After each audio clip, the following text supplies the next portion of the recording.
Hello, class 9. Let's continue our chapter number 2 of Civics, Fundamental Rights, Fundamental Duties, and Directive Principles of State Policy. Before continuing this chapter, let me tell you one thing.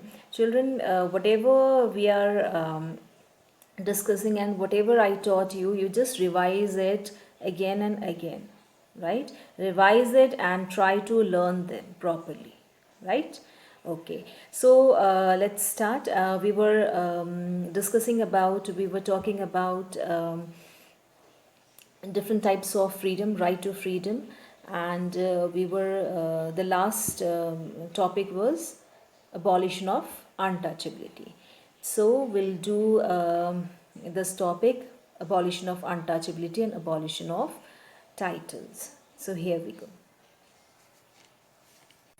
Abolition of untouchability. This Untouchability Offences Act of 1955 has been renamed as Protection of Civil Rights Act. According to this act, that the practice of untouchability is abolished and its practice in any form is forbidden. So the person who practices this type of practice or untouchability, then that person may be punished by the court or law, right? Practice is punishable and that person shall be punished by the court. Now next is abolition of titles.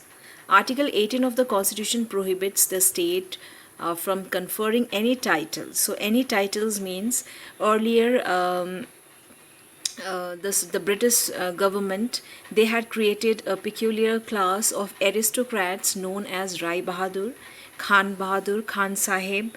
So these type of titles were abolished now.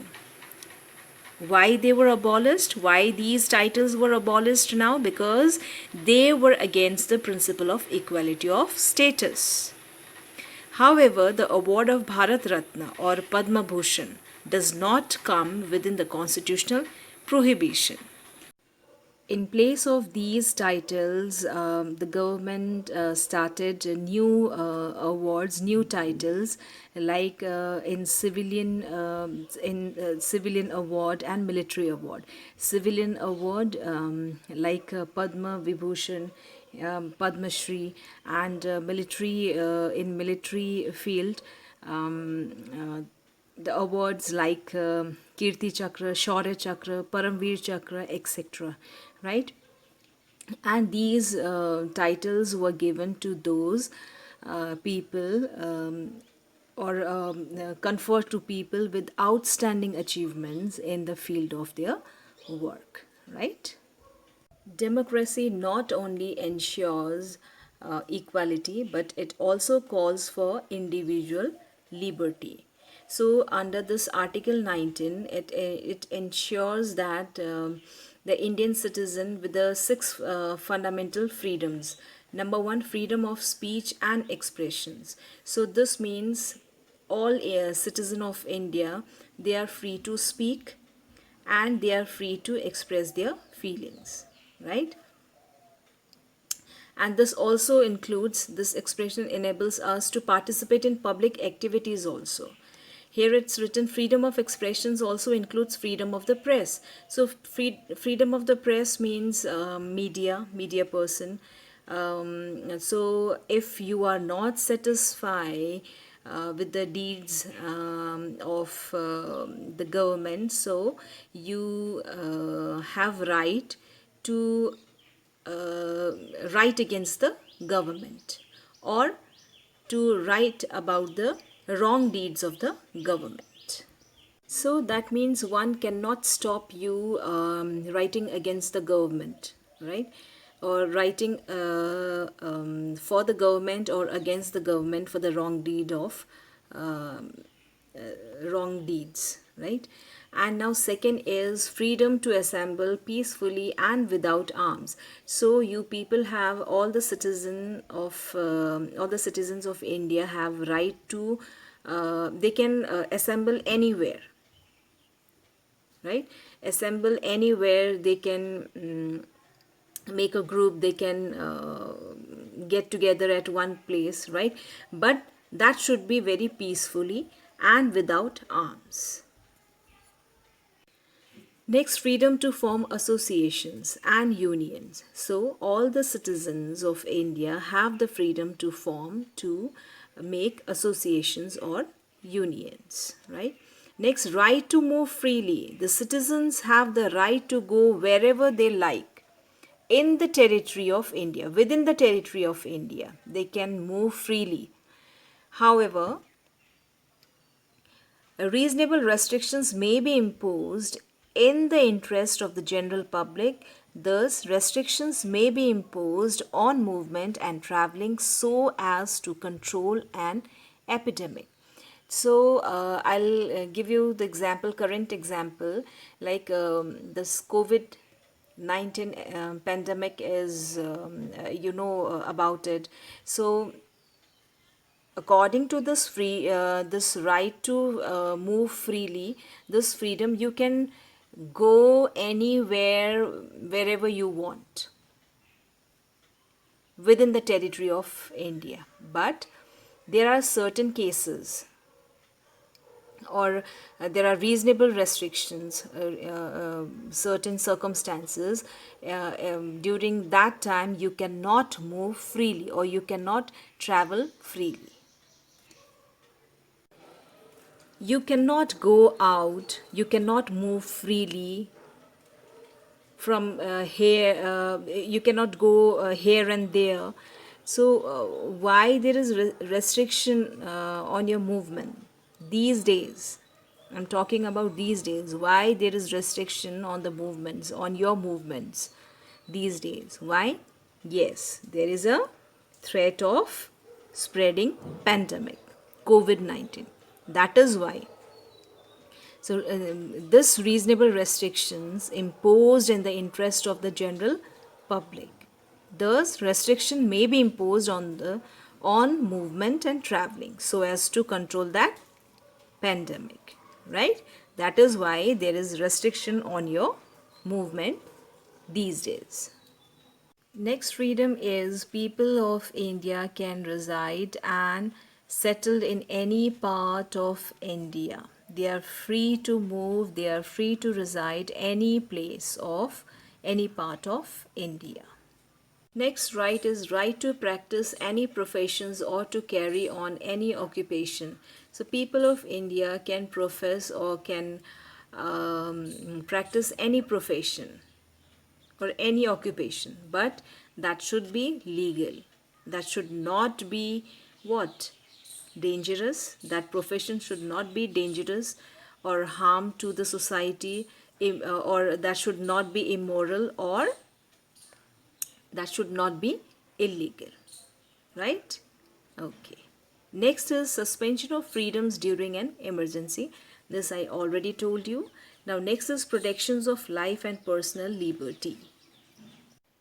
Next is protection of life and personal liberty. Article 21 ensures that no person shall be deprived of his life or personal liberty except according to procedure established by law. So according to Article 21, all people have right to life and right of personal liberty. So the true test of a democracy is how its laws stand with regard to the life and liberty of its people. Next is right of personal arrested under ordinary circumstances. Constitution confers 3 rights upon a person arrested under ordinary circumstances. Number 1, no person shall be detained in custody without being informed of grounds for such arrest. So that person, that detainee should have